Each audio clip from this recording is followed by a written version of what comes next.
السلام علیکم دوستو، ہمارے YouTube channel Zebi T V 2.0 پہ آنے کا شکریہ۔ دوستو، ہماری آج کی ویڈیو سانپ اور مور کے واقعے کے بارے میں ہے۔ دوستو، سانپ اور مور کے جنت میں آنے کی کہانی مذہبی عقائد اور اساطیری قصص کا حصہ ہے۔ خاص طور پر اسلامی اور عیسائی روایات میں اس سلسلے میں سب سے مشہور کہانی حضرت آدم اور حضرت حوا کے جنت میں رہنے کی ہے۔ کہانی کے مطابق جب شیطان نے حضرت آدم اور حضرت حوا کو جنت سے نکلوانے کے لیے انہیں ممنوع درخت کا پھل کھانے پر آمادہ کرنا چاہا تو اسے جنت میں داخل ہونے کا کوئی راستہ نہ ملا۔ اس وقت شیطان نے سانپ کو بہکایا اور سانپ نے شیطان کو اپنے اندر چھپا لیا اور جنت میں داخل ہو گیا۔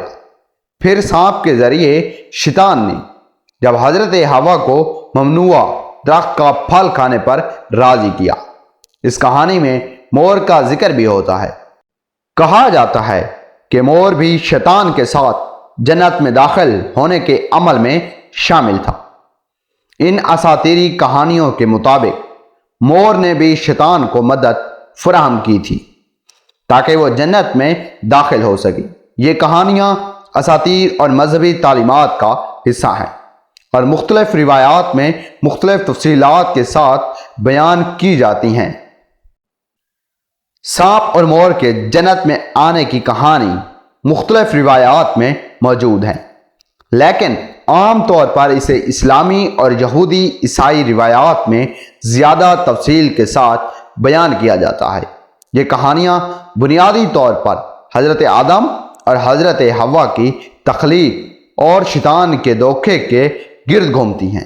اسلامی تعلیمات میں حضرت آدم اور حضرت حوا کو اللہ تعالیٰ نے جنت میں رہائش عطا کی تھی اور انہیں اجازت دی تھی کہ وہ جنت کے ہر حصے سے فائدہ اٹھا سکتی ہیں سوائے ایک خاص درخت کا جس کا پھل کھانا ممنوع تھا۔ شیطان جسے جنت سے نکالا جا چکا تھا حضرت آدم اور حضرت حوا سے حسد کرتا تھا اور انہیں بھی جنت سے نکالنے کا ارادہ رکھتا تھا۔ شیطان نے جنت میں داخل ہونے کا کوئی راستہ تلاش کیا تاکہ حضرت آدم اور حضرت حوا کو درخلایا جا سکے۔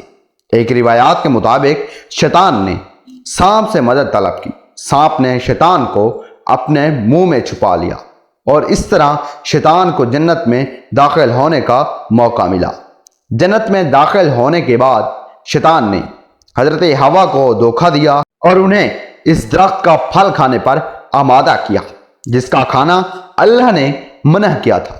اس طرح حضرت آدم اور حضرت حوا نے شیطان کے فریب میں آ کر اس درخت کا پھل کھا لیا اور اللہ نے انہیں جنت سے نکال کر زمین پر بھیج دیا۔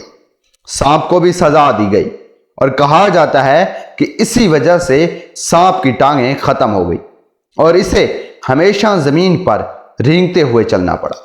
یہودی اور عیسائی بائبل کی کتاب پیدائش میں حضرت آدم اور حضرت حوا کی کہانی بھی بیان کی گئی ہے جس میں سانپ کا کردار زیادہ نمایاں ہے۔ بائبل کے مطابق سانپ نے براہ راست حضرت حوا کو بہکایا اور انہیں اس درخت کا پھل کھانے کی ترغیب دی جسے اللہ نے منع کیا تھا۔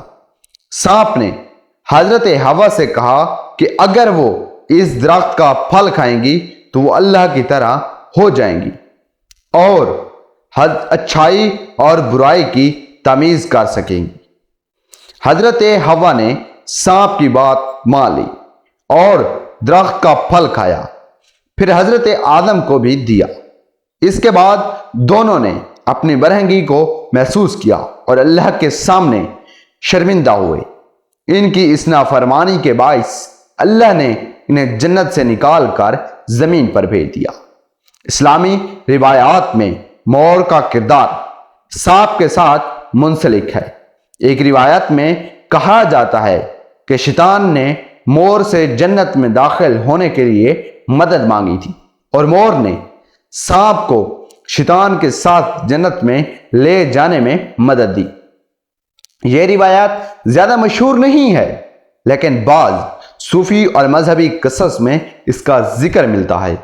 روایات کے مطابق سانپ کو اس فریب میں شیطان کی مدد کرنے پر سخت سزا دی گئی۔ پہلے سانپ کی ٹانگیں تھیں اور وہ سیدھا چلتا تھا، لیکن جنت سے نکالے جانے کے بعد اس کی ٹانگیں چھین لی گئی اور اسے ہمیشہ زمین پر رینگ کر چلنے کا حکم دیا گیا۔ اسی طرح شیطان کو ہمیشہ کے لیے لعنت کا شکار کیا گیا اور قیامت تک لوگوں کو گمراہ کرنے کا اختیار دیا گیا۔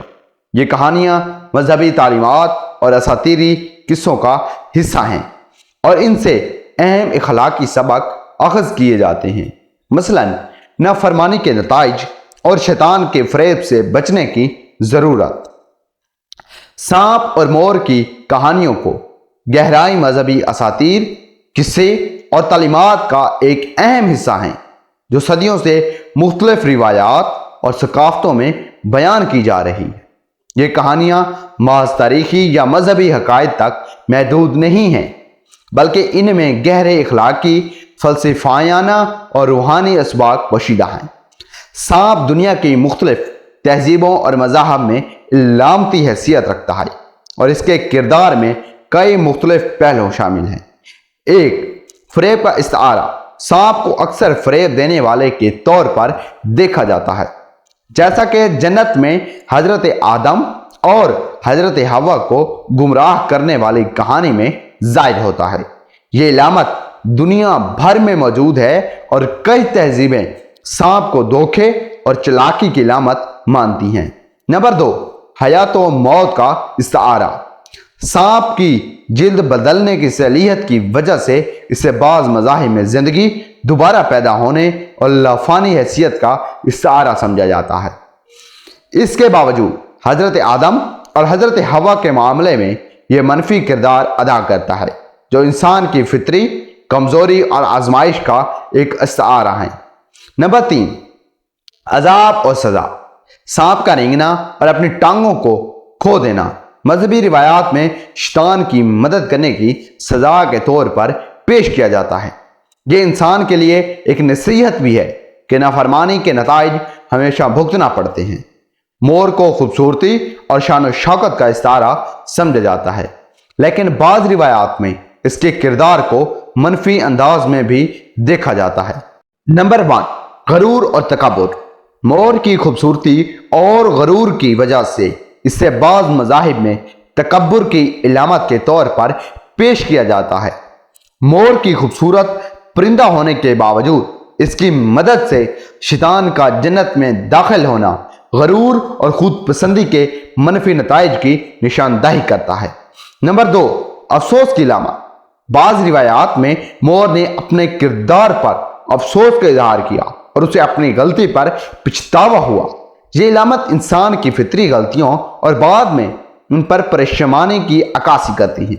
سانپ اور مور کے کرداروں کو صرف ایک کہانی کے طور پر نہیں دیکھا جاتا، بلکہ ان کے پیچھے گہرے روحانی اور اخلاقی معنی بھی موجود ہیں۔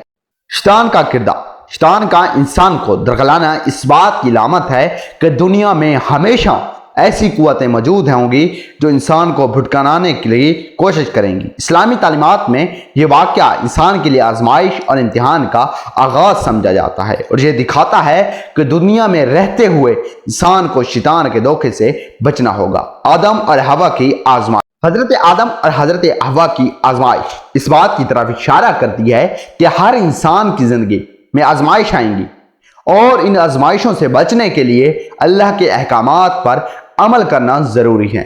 یہ واقعہ انسان کی نافرمانی کے نتائج اور اللہ کی رحمت کا درس دیتا ہے۔ 3، معافی اور رحمت۔ اسلامی تعلیمات میں جب حضرت آدم اور حضرت حوا نے اپنی غلطی کا اعتراف کیا اور اللہ سے معافی مانگی تو اللہ نے انہیں معاف کر دیا، لیکن انہیں جنت سے نکال کر زمین پر بھیج دیا۔ یہ واقعہ اللہ کی رحمت اور معافی کی طرف اشارہ کرتی ہے۔ اللہ ہمیشہ اپنے بندوں کو معاف کرنے کے لیے تیار ہے، بشرط یہ کہا کہ وہ سچے دل سے توبہ کریں۔ اور سانپ اور مور کے کرداروں کا فلسفیانہ انداز میں بھی دیکھا جا سکتا ہے۔ انسانی کمزوری اور آزادی۔ سانپ کا حضرت آدم اور حضرت حوا کو درگلانا انسانی کمزوریوں کی طرف اشارہ کرتا ہے۔ یہ کہانی ہمیں یاد دلاتی ہے کہ انسان آسانی سے فریب کا شکار ہو سکتا ہے اور اسی وجہ سے اسے اپنے اعمال کے لیے جواب دہ ہونا چاہیے۔ علم اور آزمائش۔ درخت کا پھل علم اور آزمائش کا استعارہ ہے۔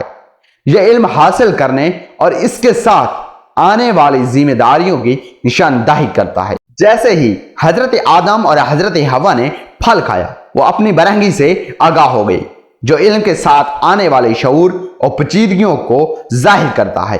مذہبی تعلیمات میں سانپ اور مور کی کہانیوں کو نصیحت کے طور پر بیان کیا جاتا ہے تاکہ انسان اپنی زندگی میں فریب اور غرور سے بچ سکے اور اللہ کے احکامات کی پیروی کرے۔ سانپ اور مور کی کہانی اسلامی اور دیگر روایات میں ایک اخلاقی سبق کے طور پر بیان کی جاتی ہے۔